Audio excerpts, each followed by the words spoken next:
First day Garbharakshambika పూజ.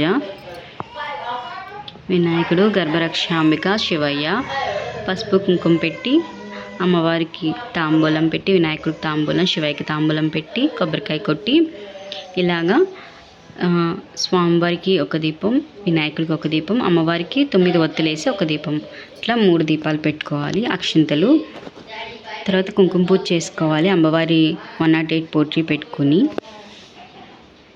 పచ్చకర్పూరంతో హారతి ఇవ్వాలి.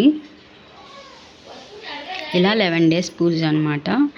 Pregnancy కోసం నేను అప్పుడు ట్రై చేసినప్పుడు అమ్మవారి గుడికి వెళ్ళొచ్చాక ఇలా 11 డేస్ పూజ చేసుకున్నాను. చేసుకున్న తర్వాత నాకు ప్రెగ్నెన్సీ పాజిటివ్ వచ్చిందనమాట. బేబీ గర్ల్స్ 2 ట్విన్స్ పుట్టారు. మళ్ళీ నేను అమ్మవారికి మొక్కున్న ఎవ్రీ ఇయర్ నేను ఇలాగే పూజ చేసుకుంటానమ్మా 11 డేస్ అని ఇవాళ స్టార్ట్ చేశాను. ఫస్ట్ డే పూజ అనమాట. అమ్మవారు చక్కగా కంప్లీట్ చేశారు. ఈరోజు పూజ చేసే శక్తి నాకు ఇచ్చారు. మార్నింగ్ పూజ అయిపోయింది, మళ్ళీ ఈవినింగ్ పూజ ఉంటుంది.